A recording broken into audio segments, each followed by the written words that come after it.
Taigi, sveiki visi, šiandien norėjau sukurti pagaliau labai ilgai lauktą resellingo gidą, resellingo tutorialą, kaip norit, galit pavadinti, man nesvarbu yra, bet žodžiu, ką šitam mes gide aptarsim.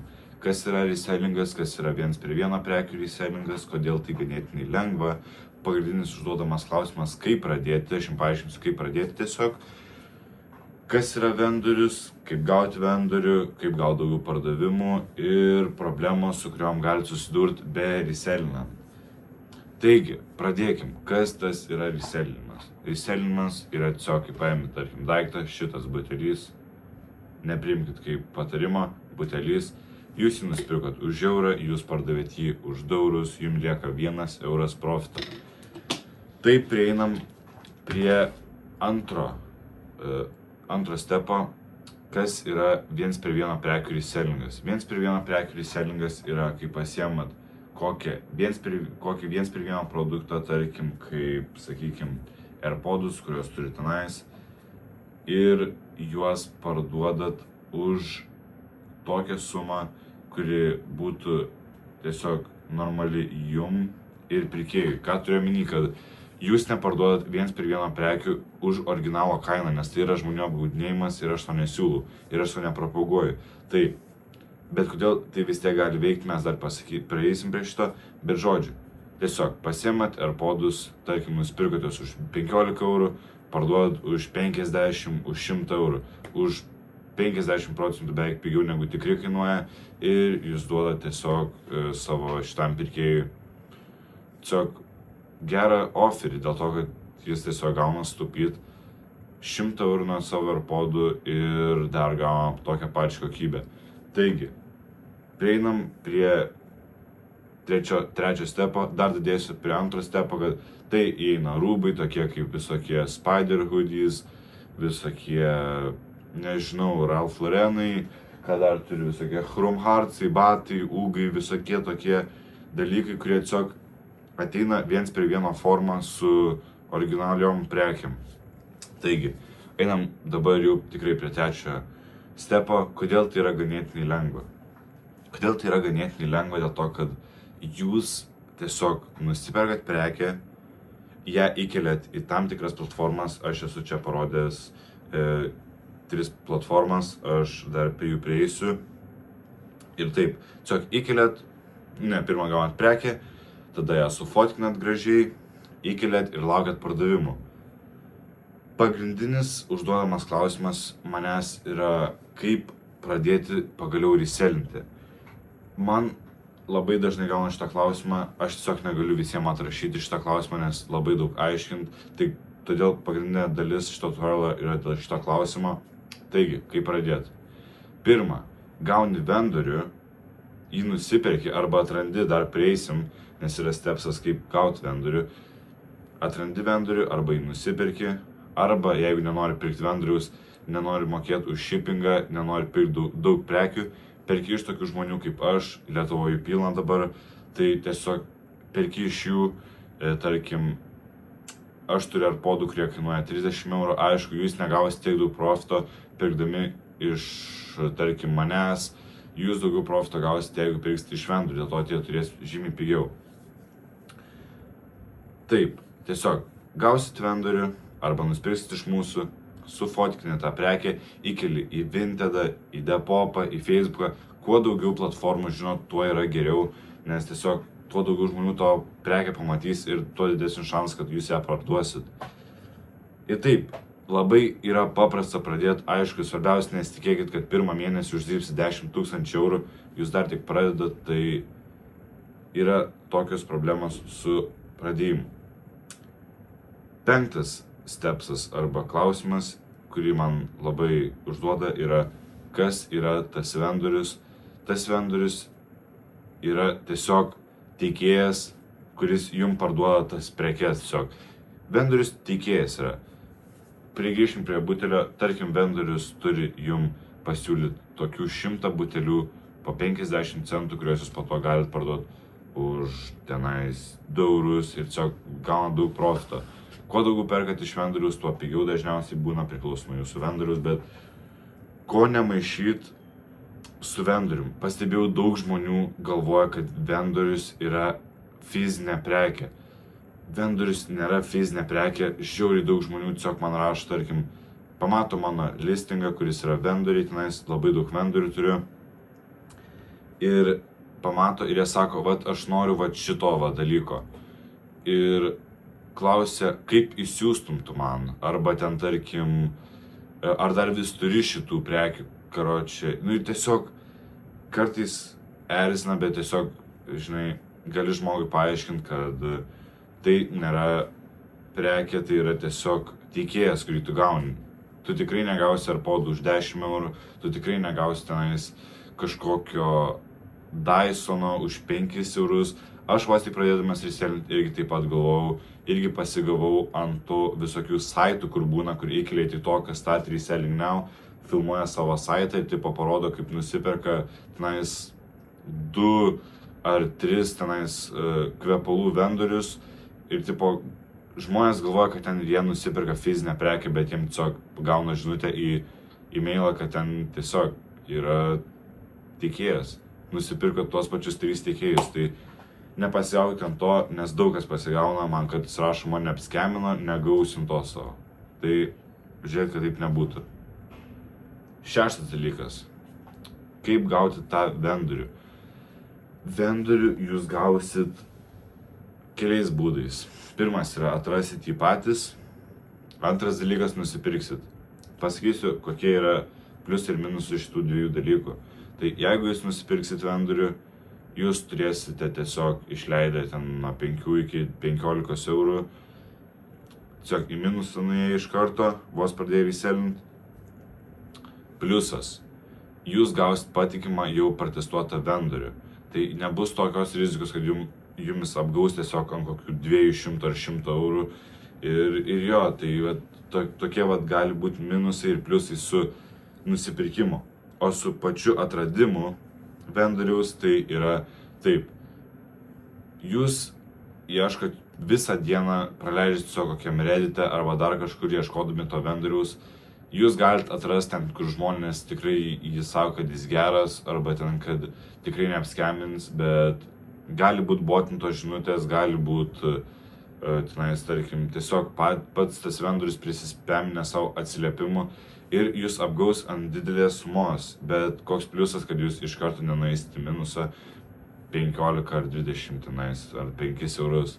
Bet čia jums pasirinkti savo rizikas yra dėl to, kad aš pats pirkau vendorius, jų neieškau, nes aš nenorėjau rizikuoti, kad mane apskemintų ir jau eičiau į tiesiog minusą.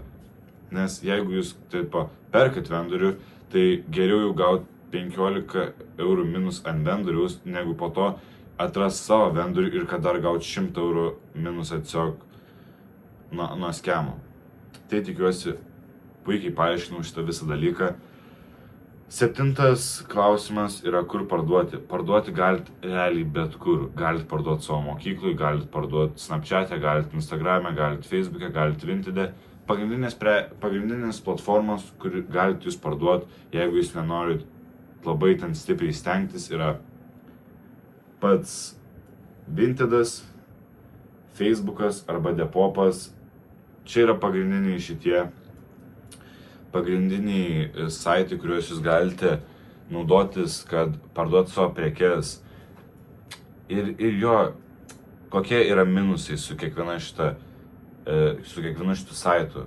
Vintedo minusai yra, kad jisai jau yra tipo tokioj stadijoj, kur jisai labai tiesiog trina nuotraukas, tad jums reiks tam tikrų metodų ir tikrai tam tikro plano, kad jūs neužbanintų iš karto. Mano patarimai keli būtų iš karto nepradėti postinti repinių prekių, repinių tai turiu omeny one-to-one prekių. Kitas dalykas, turėti labai gerą kokybę. Ir jo, prieš jau pradėdamas reselint ant Vintedo, aš siūlyčiau jums parduoti savo rūbus, kurių nenaudojat, nenešiojat, kurie yra per maži, taip tiesiog apšildysit savo akauntą. Ir jo, apšildyti savo akauntą, mažesnis šansas, kad jūs užbanins.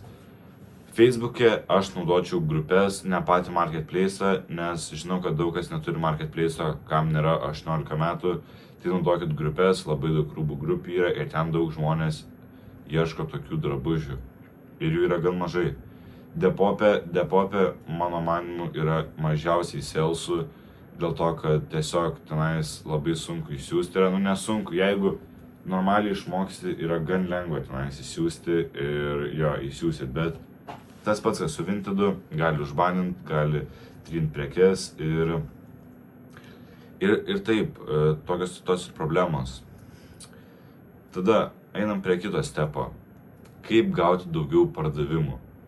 Čia yra irgi labai dažnas jo klausimas ir daug kas nori sužinoti tas paslaptis, kaip gauti daugiau pardavimų. Tai pirmas dalykas yra turėti gerą kainą, gerą kokybę, geras nuotraukas ir mokėti bendrauti su žmonėm. Aišku, čia reikia dar turėti ir tiesiog kalbėjimo, pardavimo pačių įgūdžių.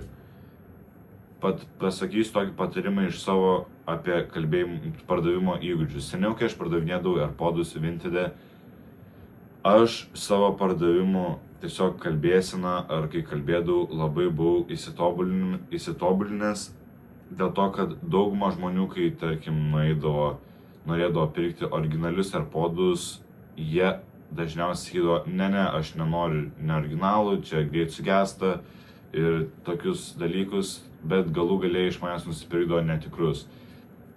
Arba tos one-to-one vadinamus. Kaip aš tai padarydavau, aš visą laiką jam paaiškindavau tą dalyką, kad jūs pirkdami iš manęs sutaupot apie 100 plus daugiau eurų ir gaunat tą pačią kokybę, tad jums ten tiesiog būtų tikrus per durną pirkti, kam tiesiog mokėti 100 ar kažkiek daugiau eurų ir gauti tokią pačią prekę. Aišku, jos visą laiką nebūna dažniausiai tokios pačios, bet jos labai panašios yra, kur tiesiog aš jau tikrai nepirkčiau, tarkim, originalios prekės, dėl to tiesiog pinigų švaistymas. Ir tai dažniausiai su AirPodais ir su bet kokia prekė gali pasiūlyti žmogui, tarkim, turit Ralph Laureną, turit žiauriai gerą kokybę ir sakot, paklausiu žmogus, ar originali prekė. Sakai, ne, bet tiesiog aš jums galiu paaiškinti, kodėl tai yra žymiai geriau. Ten kaina pigesnė, ten tarkim jūs parduot už 5 eurų Ralph Laureną, o jisai originalus gal kainuoja 300 eurų. Tai jūs pasakot, jūs sutaupot 205 eurų ir gaunat tokią pačią kokybę, grinai tokį patį daiktą, tiesiog, kad nėra to oficialaus kažkokio pats jūsų galvoj dalyko, kad aš pirkau originalią prekę. Jeigu jūs dėl to norit išleisti virš 205 eurų, kad tiesiog žinot galvoj, kad pirkot originalią prekę, tai tiesiog jūs, manau, tiesiog važiuokit į parduotuvės ir tenais pirkit originalias prekės. Bet jeigu jūs ieškot Vinted originalios prekės, tai mažai šansų, kad ją rasit, bet tiesiog toks čia kaip pavyzdys, nebūtinai taip gali eiti tas pokalbis, gali eiti visiškai skirtingai, bet tiesiog, ką turiu omeny, kad įtikinkit žmogų, kad jis gali sutaupyti pinigus ir gauti tą pačią prekę, kurios jis norėtų, ten tarkim originalios, tai tokią one-to-one gaus grinai tokią pačią, tik tais be to oficialaus dalyko, kad jinai yra originali. Tai tikiuosi ne per daug įsiapinau, manau biškai per daug įsiapinau, bet viskas gerai. Paskutinis stepas, apie kurį aš turiu pakalbėti, problemos, su kuriuom galite susidurti. Turiu giliai įsikvėpuoti prieš šitą, nes čia paprasčiausiai yra labai daug žmonių, kai vos tik pradeda susidurti šitom problemom. Visų pirma, problemos su teisėsauga, policija. Dažniausiai šitos problemos atsiranda su policija, kai jūs pardavinėjate netikras prekes kaip tikras. Ir šitas dalykas atsiranda iš to grydinės, iš to tokio norėjimo daugiau ir daugiau. Bet dažniausiai šitas dalykas baigėsi blogai. Aš žinau ne vieną žmogų, kurį grasino, kad paduosi policiją, aišku nepadavė, kuriuos padavė į policiją ir iš tikrųjų gavo baudas. Tai nebūkit durni ir nesistengkit išlupti tuos plus 20 eurų, plus 5 eurų, su rizika, kad jūs galite gauti po to 300 ar 600 eurų baudą. Tai tiesiog leiskit žmogui žinot, kad jis perka netikrą prekę ir tiesiog žmonės tiesiog labiau norės pas jūs sugrįžti. Nes jeigu žmogus nusipirks pas jumis tiesiog jūs pardavinėjot kai tikrą, nusipirks galvodamas kai tikrą, jis galų gale gali būti įsiaiškins, kad jinai yra netikra ir po to turėsit daug problemų, turėsit aiškintis, jums galės grąžinti tą prekę, jūs po to galų gale, jeigu dar pasitaiks, jūs paduosi policiją, tiesiog nėra verta. Geriau susiraskit tiesiog lojalių klientų, kurie pas jūs norės grįžti ir pirkti jūsų prekės. Tai čia yra tokia pirma problema. Antra problema būtų banai ant Vintedo, ant tiesiog jūsų listingai, kad jums nenuimtų jūsų, tiesiog pasikartosiu, kad nenuimtų jūsų listingų, kad negautumėt banų. Čia yra dvi pagrindinės Vintedo problemos, kad negautumėt šitų dalykų, jūs turit turėti gerą kokybę ir nepardavinėti tų pačių LV visokių ar labai brangių produktų, nes tiesiog tie produktai jau yra atpažinami Vintedo ir jeigu LV diržas kainuoja 1000 eurų originalus, jūs įkėlė vieną už 20 eurų ir pažymėdami, kad jis yra visiškai naujas, neapgausit nieko, nes tiesiog Vintedas mato pagal kainą, pagal viską, pagal kokybę ir tiesiog jeigu nenorit, kad, tarkim, nenorit, kad mažiau banintų, tai pasirinkit didesnę kainą, pasirinkit, kad nebūtų naujas itemas, very good ir taip toliau. Čia yra su Vintedu tokios problemos, labai dažnai susiduria su jomis, bet kartais šitų dalykų visiškai neužtenka ir reikia tiesiog keisti planą. Ir maždaug tai yra visi pagrindai, bet aš dar nebaigiau su šito gaidu.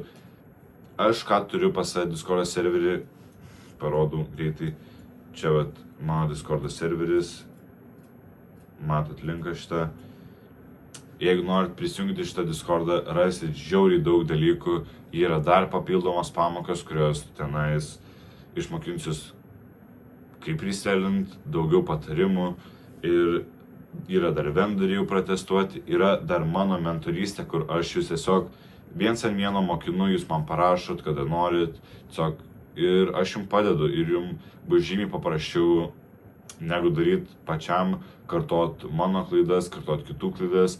Tai tiesiog jums bus paprasčiau iš karto pamatyti tą pirmą pinigą, jeigu jums padės kažkas kitas. Tai prisijungti šitą Discordą, jeigu norit tikrai rimtai reselint, pažiūrėkit tas pamokas, pažiūrėkit produktus, kuriuos turiu. Ir taip, ir toks bus tas tutorialas. Tikiuosi visiems patiko. Jeigu kažko nepaminėjau, pasakykit. Jeigu reiks kažkokios papildomos pagalbos, parašykit man į TikToką, į Discordą.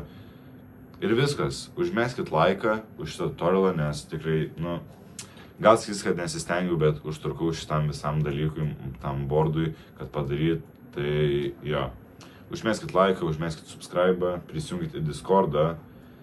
Ir toks bus tas tutorialas. Tai viso gero, Šaika.